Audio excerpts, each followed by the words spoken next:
Hello, my name is Russell Myers. Welcome to Issues Unite.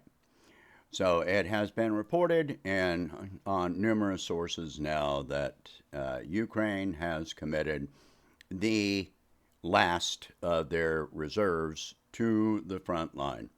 Now, there are some people that are saying that this is not true. Basically, both are accurate. Uh, so let me explain the difference here. Uh, it is not the last of their reserves that have been committed. It is the last of their mechanized reserve brigades that have been committed to the front line for a settlement named Robotina. Now there are that which means this is the last of their reserves that have any armor. Uh, this is the 82nd Air Assault Brigade, which is the brigade which has all of the Challenger tanks, Strikers, and some other Western armor that has been donated to them. So this is going to be the first time that Challenger tanks are going to be seen on the front line. Uh, they've been holding. They were holding the Challenger tanks in reserve allegedly until they broke through the Russian uh, first line of defense, which has not happened. The Ukrainian forces are still some distance away from the actual first line of defense. They're close. They're close, but haven't gotten there. Anyway, aside from the reason that it's this is not the last of their reserves by some people's accounting, is because aside from this, there are a number of territorial uh, defense forces that are scattered throughout Ukraine. But those are basically all volunteer organizations. They are underarmed, underfunded. They don't have any armor to speak of. They might have a few armored personnel carriers, but all of the armor in Ukraine has been committed to the front lines at this point. So there's your difference there. In addition, the territorial defense forces, they don't have many people that are of, well, they may have a lot of women that can fight. They may. And I don't discount the ability of women to fight by any means.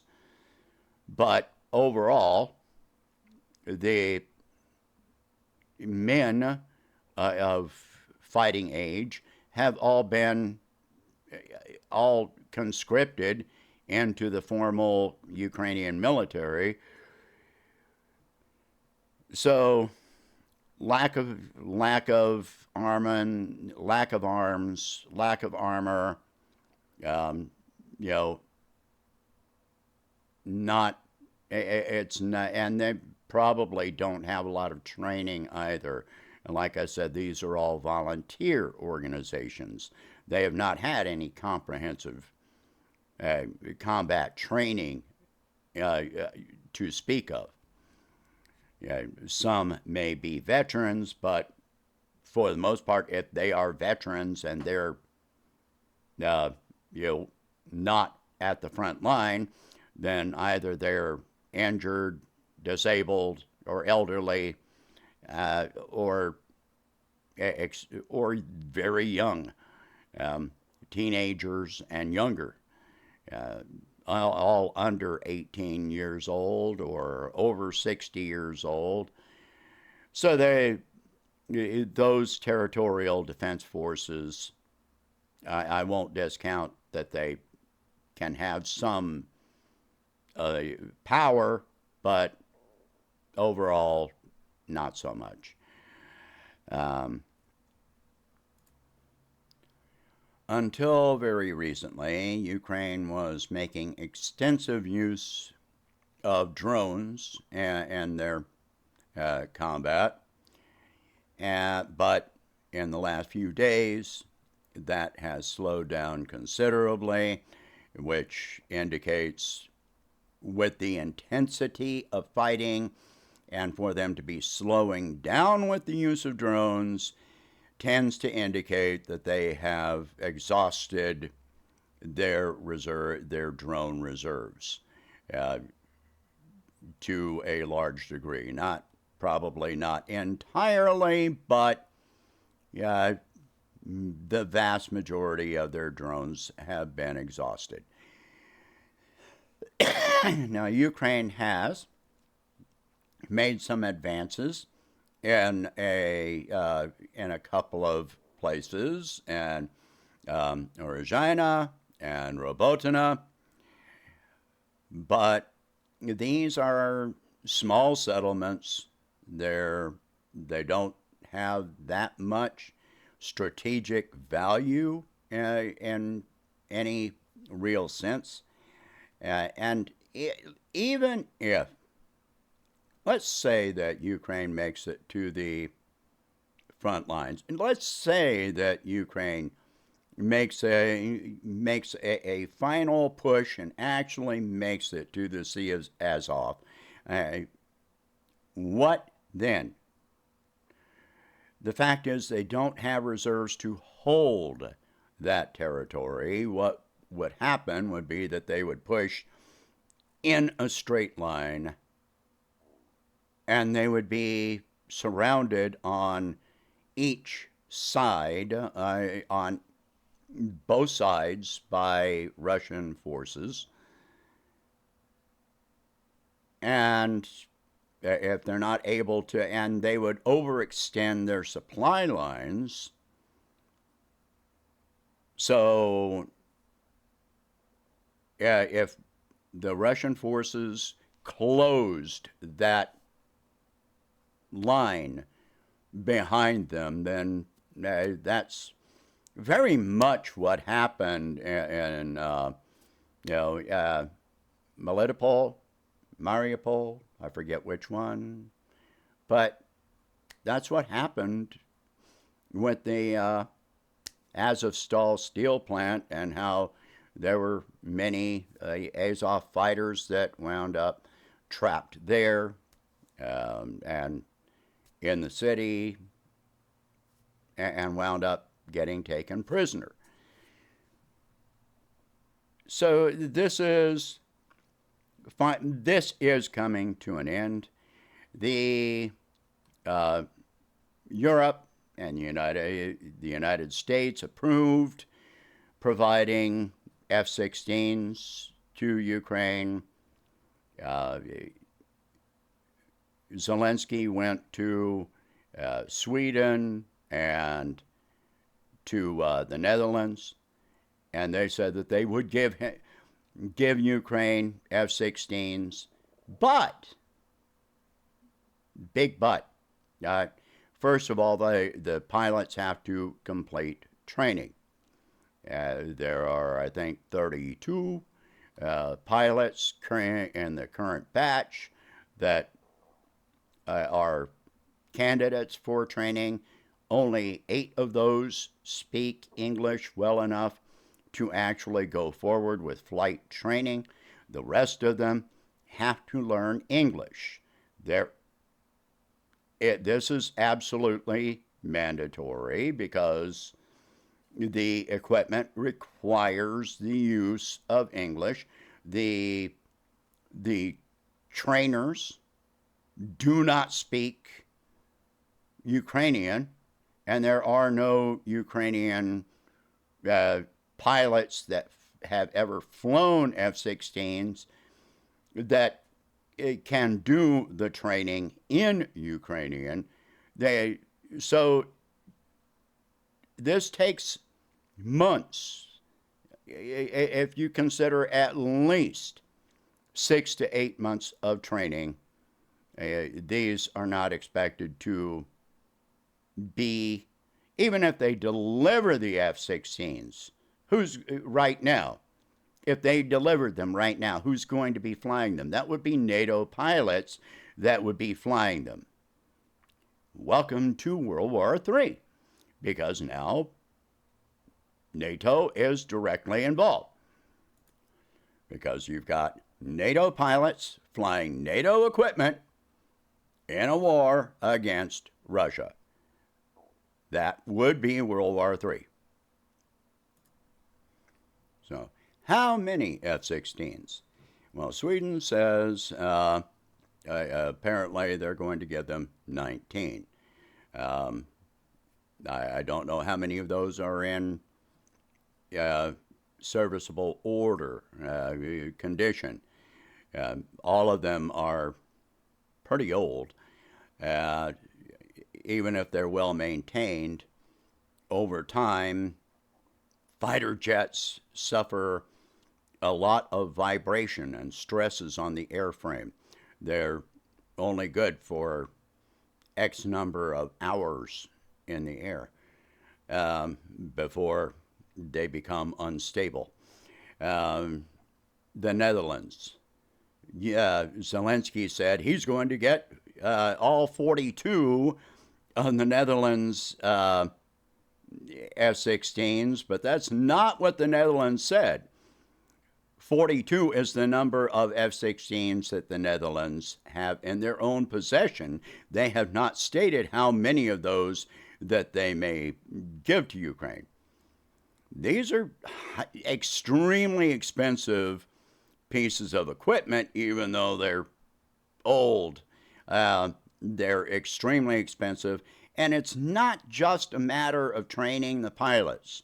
You also have to train air crews for the F-16 specifically. And you have to have supply chains for the F-16 specifically. For every 1 hour an F-16 is in the air, it takes multiple hours on the ground of maintenance by trained technicians that know how to work on an F-16. You cannot take somebody that used to work on a MiG and expect them to be competent to work on an F-16. There can be, obviously, some skills that cross over. But this is like taking somebody that has worked on a Toyota and expect them to be able to work on an M1 tank. It doesn't work that way. It's not going to happen. It's going to be at least next year before these get there. And right now, Ukraine is at the last of their ground reserves. So I expect that the ground conflict can well be over within the next few weeks, possibly by the end of August, most likely by the end of September, because last week Ukraine still had 3 armored brigades that were in reserve, and now all 3 of those have been committed to the front line. So in 1 week, that means enough Ukrainian forces were wiped out to be the equivalent of 3 brigades in 1 week, and there are no more reserves that they can send to replace. So if you're going through 3 brigades, 2 to 3 brigades in a week, tens of thousands in 1 day. A few days ago, Ukraine lost 1,000 soldiers in 1 day. So they're losing thousands of soldiers per week hundreds of armored vehicles and artillery pieces per week. There's nothing left. There's no more ammo. There's no more artillery. There's no more armament. There's no more drones. It's really time to sit down and talk, to have peace talks. How many more have to die? Are they really going to fight to the last Ukrainian? Are they really going to do this? At the so-called peace summit that happened in Saudi Arabia a couple of weeks ago that I never covered, there were 40 countries, I think, involved. And basically all of those countries were countries that have remained neutral on this conflict. And the goal was to try and convince these countries to take Ukraine's side. And it did not turn out that way. Zelensky, well, he got an earful from a number of countries advising him to engage in peace talks. And Antony Blinken got the same earful that this is not, it did not happen. No minds were changed. No countries changed from neutrality to supporting Ukraine. None of them. Absolutely. There was no change at that meeting. There may have been a few that already supported Ukraine that promised to give more, but nobody has anything more to give. Europe is out of weapons. The United States is out of weapons. There's nothing more to give. And more of the citizens of the countries that have been supporting Ukraine throughout this they are fed up. They suffered through inflation. They've watched their own militaries be weakened. They don't want any more of this. They're going to be paying for this for decades to restock their own militaries.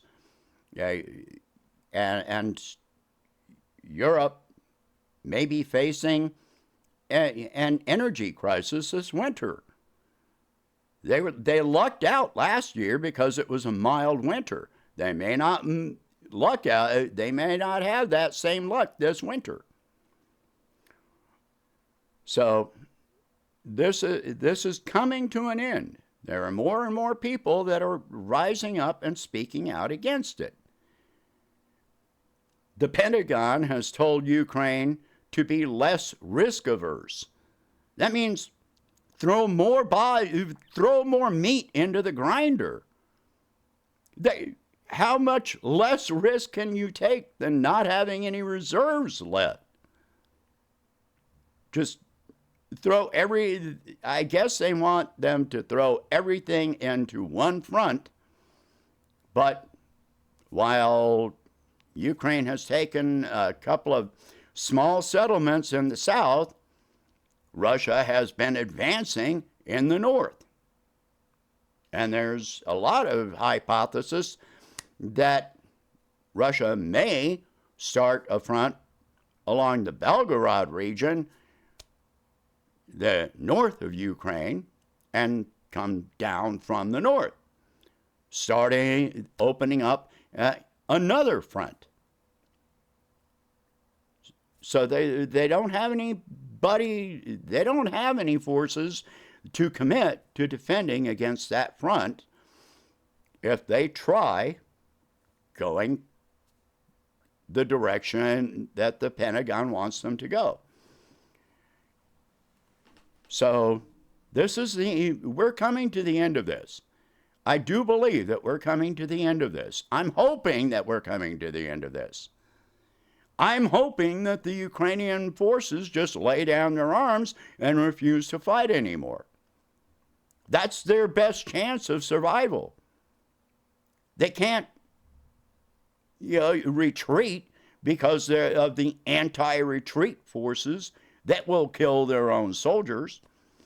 They can't advance, or they run headfirst into the Russian forces. So advance and die, retreat and die. The only chance of survival is to stop fighting.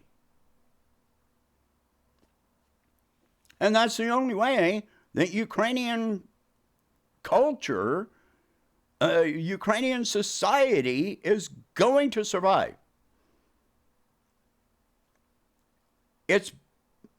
This never had to happen. This never had to happen.